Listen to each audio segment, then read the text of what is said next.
ผมคุด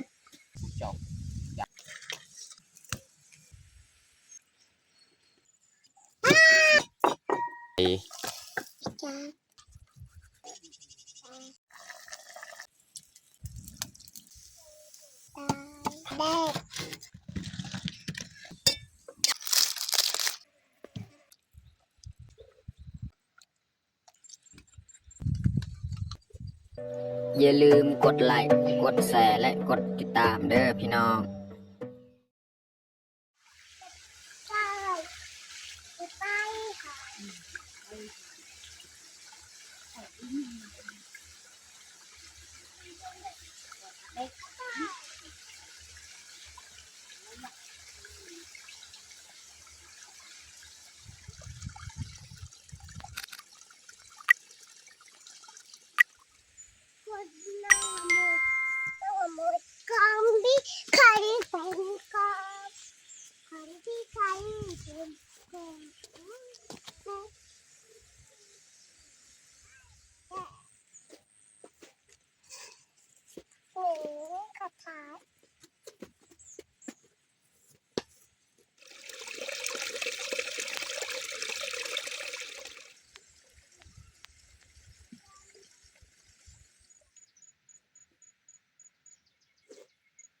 ครับสบายดีแล้วก็สวัสดีเบิร์ดสู่ครูสุคนยินดีต้อนรับเขาสู่ซองบ่าวยืงมื้อนี้ก็พาลูกพาเมียเข้าไร่คือเก่าอันนี้มันอยู่ไร่เก่ามื้อนี้ก็แม่นเฮาสิลงมาปลูกพืชผักของเฮาปลูกแนวอ้อยบ่อนที่เฮาทางไว้มื้อนั้นแหละปลูกสับกันเนาะมันมีหลายแนวปลูกแถวหั้นเนาะแล้วก็มื้อนี้เฮาก็ถือข้าวน้ามานำมาเฮ็ดกินเฮ็ดอยากอยู่เถียงไร่คือเก่าตามเดิมตามเคยเนาะ โอเคมีแต่ทุกคนติดตามเบิงติดตามชมกับพวกเฮาได้ยาวๆเลยมื้อนี้นี่แม่นเฮามาสิสวยแหละตอนนี้ก็9 โมงแล้วพี่น้องเนาะเฮามาจากบ้านสวยมีแต่เฮาสิพาเมียลงไปปลูกส่วนคอยนี่แม่นเจียนำกับน้องแพงแหละน่าจะปลูกบ่ได้หลาย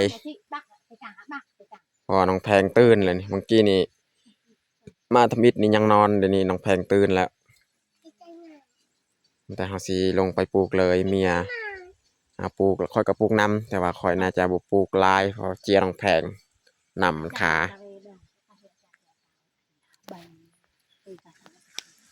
น้องพลอยถือกระทงแกนพืชผักที่เขาจะปลูกส่วนเมียนี่ไปเลือกแนวอ้อยเพราะว่าเขาเอาไว้มือนั่นตัวใดมันยังปลูกได้เขาก็เอาตัวใดมันตายเขาก็ทิ่มเนาะอันนี้เขาจะเลือกเอาแนวเพราะว่าเขาปะไว้มือนั้นดนแหละอันนี้มันตายตัวใดยังไม่ทันตายเขาก็เอาแล้วเขาสิลงไปปลูกพูนพี่น้องอยู่ลุม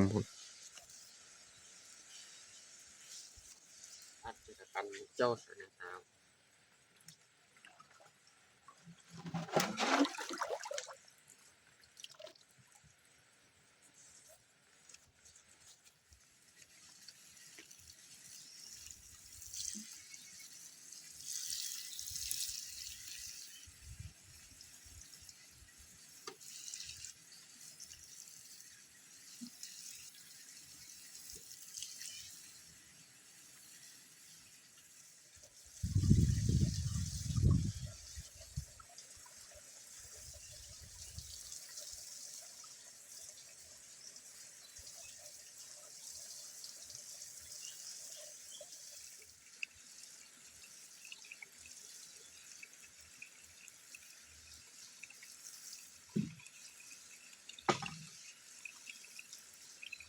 เป็นเลยดิวนิดนึงเป็ดง่ายเป็ดเบาๆใส่ง่ายตอนนี้กาเรียบร้อยหดนี่พักอีกคู่นี่หดแถวนี่หอมปอมตดได้ซูปแต่เขาสีลงไป ปลูกอ้อยเลยนี่กับเมียอยู่ลุมหั่นนะ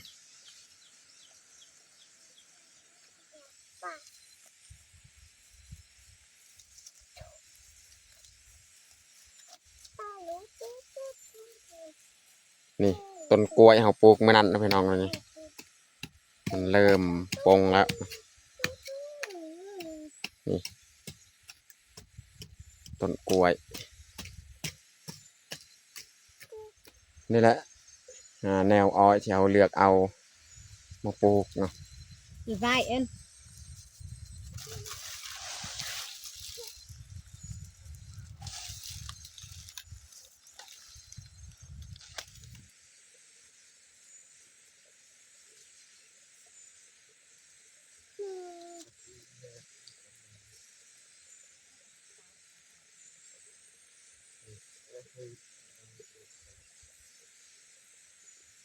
จำบอกจะแลกอย่าบ่อย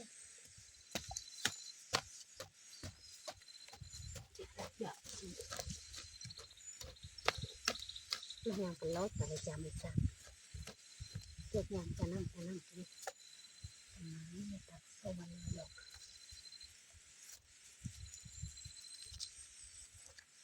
อะไรตัด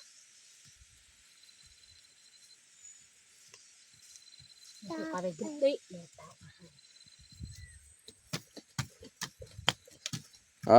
ขุดเลิกเลยอย่าเอาตัวนั้นพูดไปเอาอ้อยหันไปน้องพลอยไปเอาอ้อยหันไปเอาอ้อยไป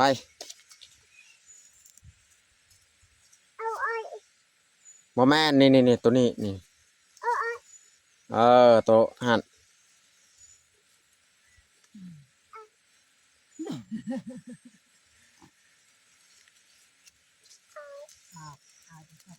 นี่มันหักเลยปลูกเป็นบ่ขุดกวางๆเลย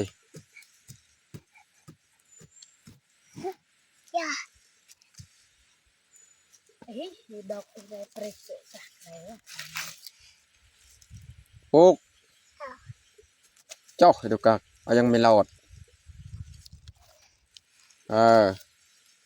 ทมขี้ดินใส่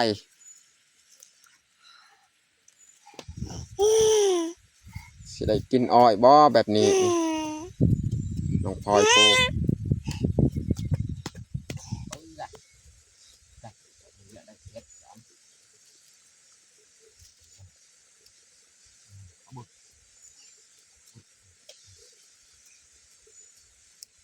ทมใส่เลย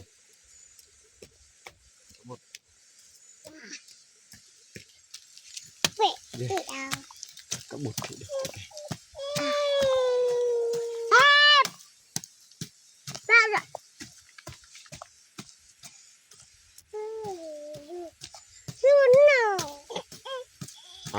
เอามาจะตีห่างกับก้อนเงินเองทม กระบุด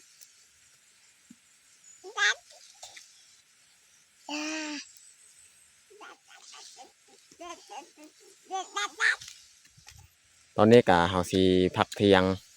ให้เมียปลูกต่อคอยกับน้องพลอยนี่กลับไปเห็นอาหารการกินน้องพลอยน้องแพงไปครับหาเก็บพืชผักจะหน่อยเนาะโดดเลยเรื่องอะไรก็หนึ่งไปเก็บดอกมะอึหันเก็บแปดสิตูดน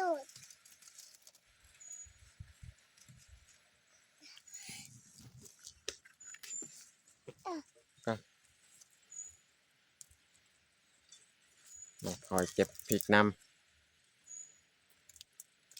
นี่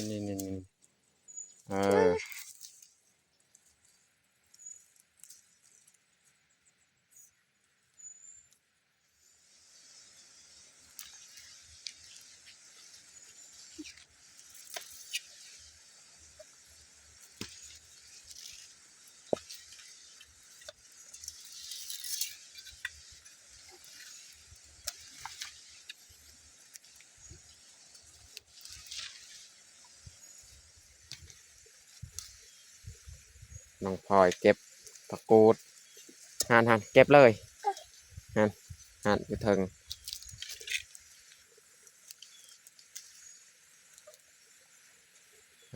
พูดอยู่เทิงไปเก็บหัน ไปแป๊บ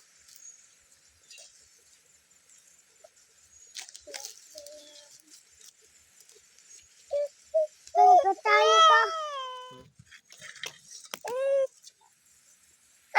เอาเก็บเลยฮะ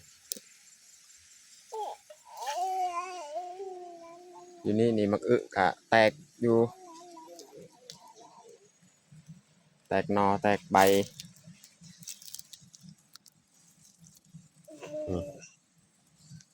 หยอดงามๆเลยเนาะ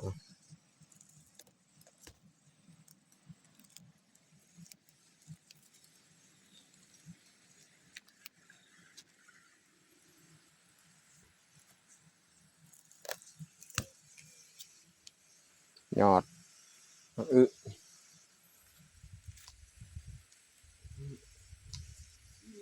ดูบังคับดิเด้ก็ไม่เด็กเราเอเลยยืนให้เอลูบังดูตลาดไงดาตา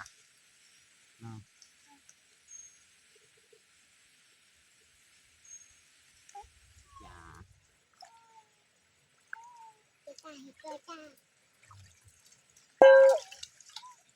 ตอนนี้ก็เรียบร้อยเก็บคือพักเราเอามาทำความสะอาด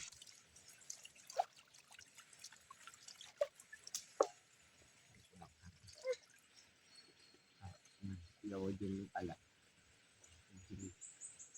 เยิ้มยาจ้ะเราอย่างไรก็ดีที่ครับ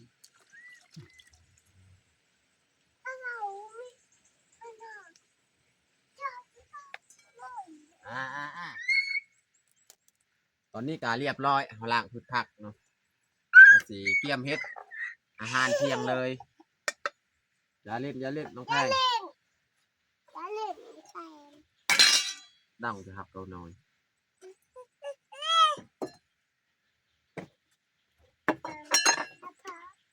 เอา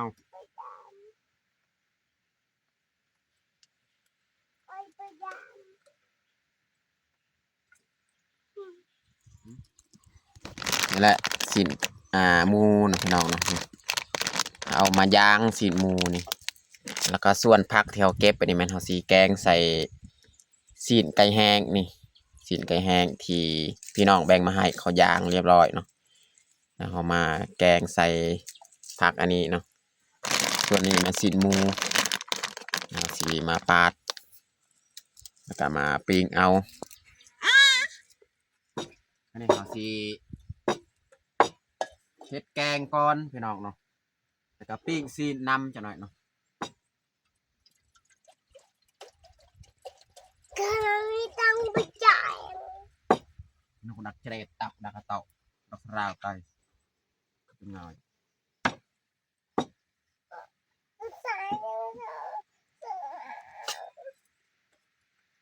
เราไม่ข้าเจ้ามั้งพี่เอาเบา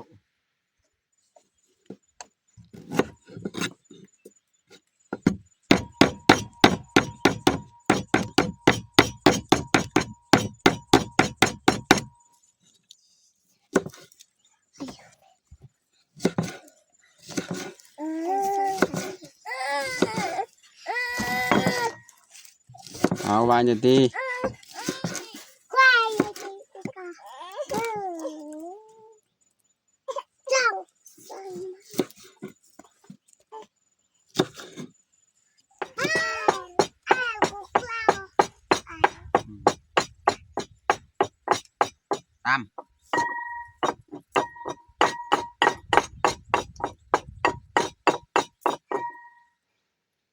ตาม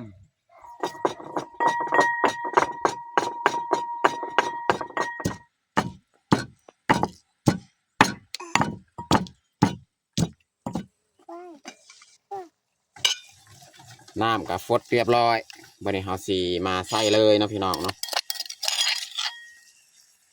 ใส่มะพริกกระเทียมมะแคนตำรวม แล้วก็ใส่หัวสิไข่นี่ใส่หอมแดง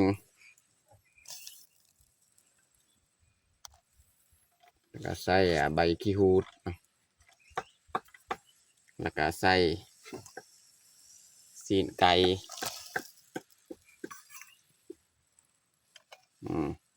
ไว้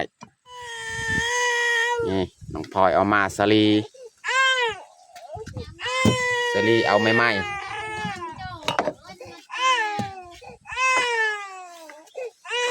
น้องแพงก็ให้แล้วน้องแพงจะกินนม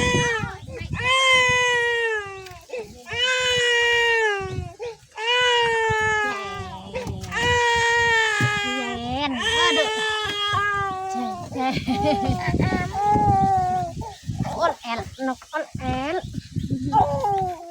มีบางมีบางเนี่ย หมูสามสันพี่น้อง ฮะนะ เขาต้องปาดถ้าว่าเขาบ่ปาดมันนานสุกพี่น้องปาดให้บาง อีก ๆ เหร มัน อ จึงปีกง่าย โจโจจากก็ไปจากนี่มันก็ Bukan จาก pengiran kon jutaan tahu kon sampan terlalu. มา Lah kan ini dah matika. Bukan. นี่พอดีแล้ว Leng. Jojo nanti Sai jam kưa. dah dam. Dong.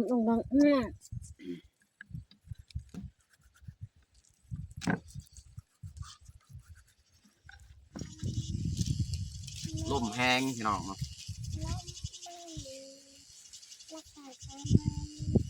เบียร์จ่าปรุงเกลือเป็นนัวใส่แกงเมื่อกี้กะบ่ได้ใส่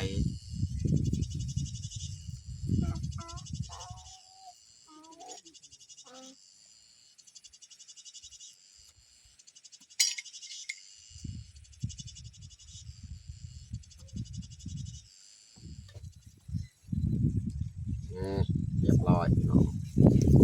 กูเลยอะมิจ้าอ้าวกูเลยอ้าว อาจจะบิผักเนาะใส่ผักรวมกันเลยยอดบักอึยอดบวบ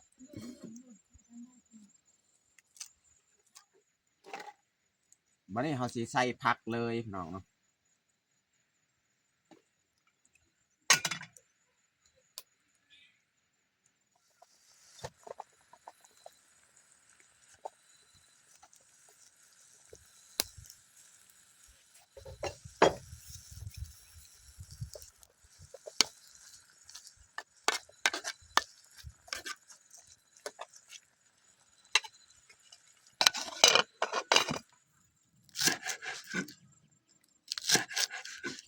ซอยหอมบัว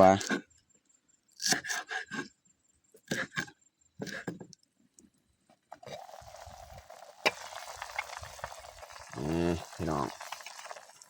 แกงซีนไก่พี่น้องใส่ยอดบักอึยอดบักบวบปูดนำหลังจากเขาแกงอันนี้แล้วเขาก็สีปิ้งสีหมูอีกนะพี่น้อง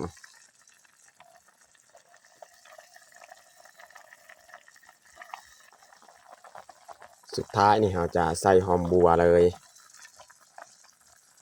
เรียบร้อยพี่น้องสำหรับแกงซีนไก่ที่พี่น้องแบ่งมาให้นะใส่กับผักหลายอย่าง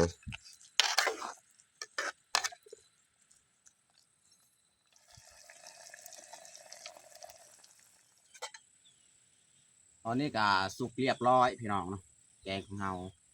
ส่วนลูกเมียนี่ลงไปปลูกต่อในมึกอึเนาะเพราะว่าบางทีนี่ยังน้อยนึงเมียมาป้อนนมให้ลูกแล้วก็ลงไปปลูกน้อยนึงแล้วจึงมากินข้าวนำกัน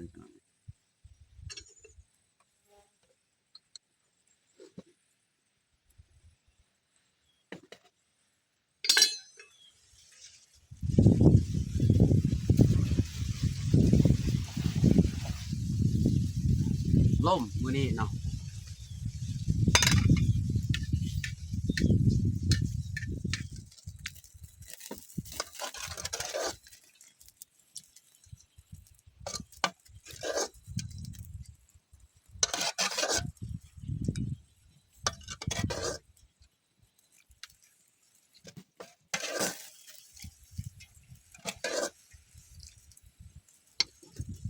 ใส่น้ำ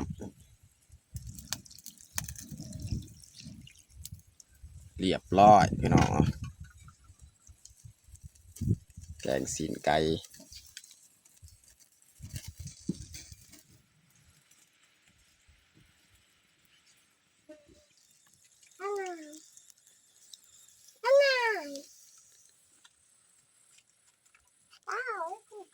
ปีกมักพริกนำสีตำแจวพี่น้อง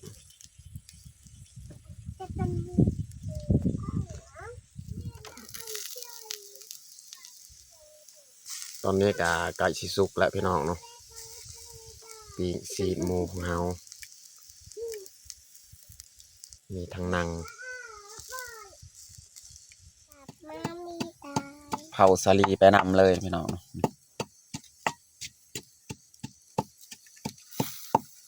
สาลีเมียเอาไหมนี่ ก็เลยกูเอาใหญ่เอ้ยกูเอาให้ อันนี้เมียตำแจว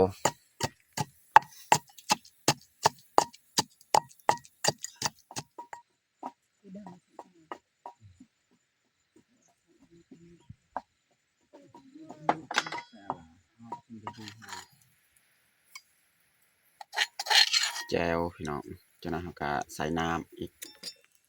ใส่เครื่องหอมบัวหอมปลอม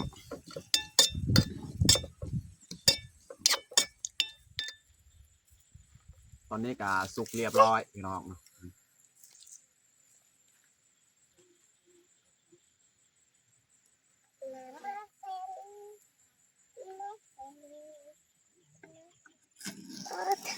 โอ้กรอบดีแล้วพี่น้องเลย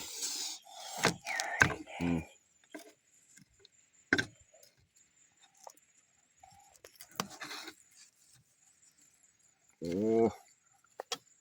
คักๆเลยพี่น้องเลยนี่เขาจะปาดเลยพี่น้องหมู3 ชั้น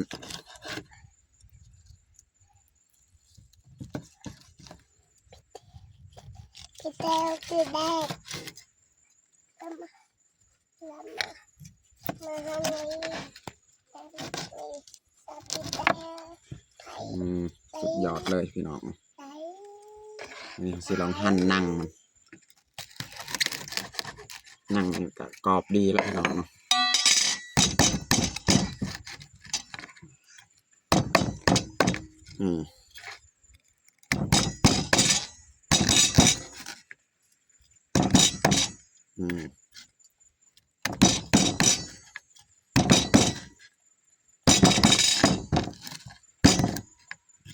เรียบร้อย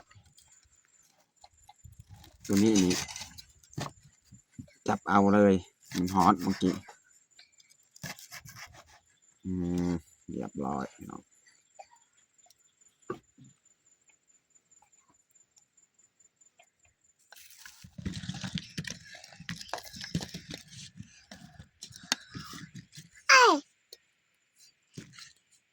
เรียบร้อยพี่น้องตอนนี้ก็สุกเรียบร้อยแล้วเผาสลีของเฮาแล้วจะเอามาปอก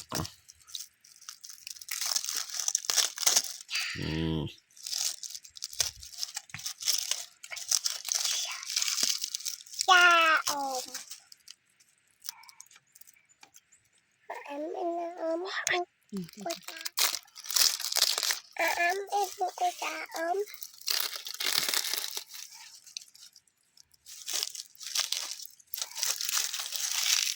จ้าอมตูตอนนี้ก็เรียบร้อยเฮาแต่งข้าวของเฮาปิ้งซีนหมูพี่น้องแล้วก็สลีเผาพี่น้อง แล้วก็มีแจวเนาะแล้วก็ต้มหรือว่าแกงซีนไก่ใส่ผักพี่น้องแล้วก็ข้าวเจ้าพี่น้องนี่มาจากบ้านสำหรับอาหารเที่ยงของเฮากับบัดซุนี้ถือว่ามื้อนี้ก็เต็มทีเลยอาหารของเฮาตอนนี้ก็เรียบร้อยเฮาแต่งข้าวของเฮาแต่เฮาจะลงมือกินข้าวเที่ยงเลยเอามาทุกคนมากินข้าวเที่ยงนำกันเอาน้องพ่อยเอิ้นลุงป้ามากินข้าวเอามากินก็กินกัน เออกินน้องพ่อยนี่เอาสาลีก่อน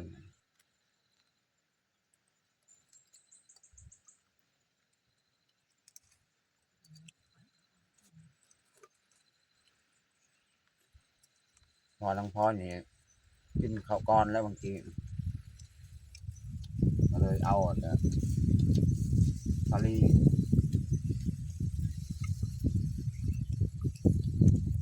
ข้าวนี่บ่ยากปานใดเลยน้องพ่อย ยาก่อน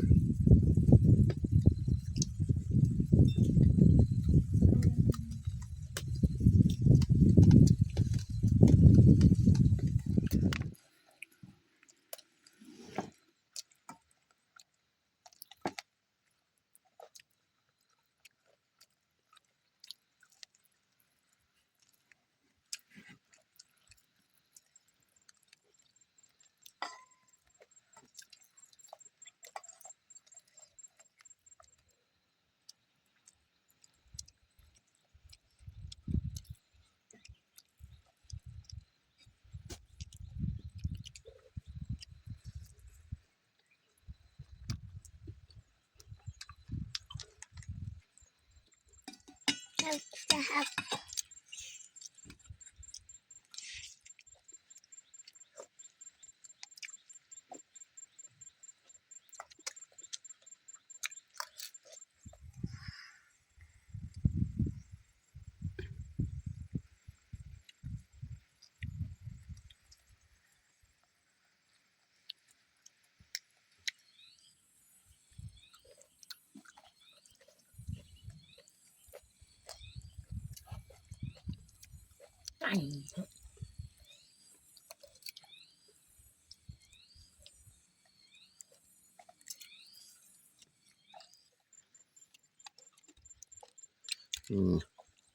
เนื้อหมูสามชั้นเอาคุยกับแจว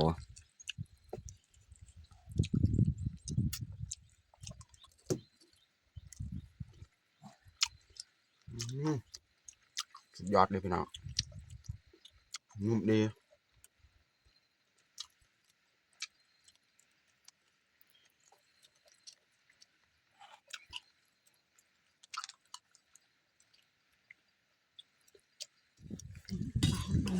จ้ากูเลยกูเอลจ้า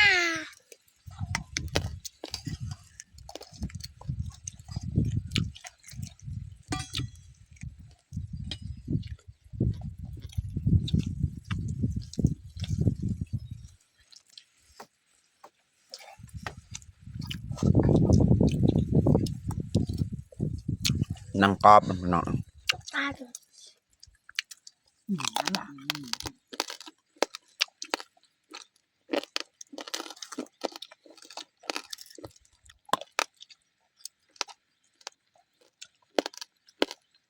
กูจะเอา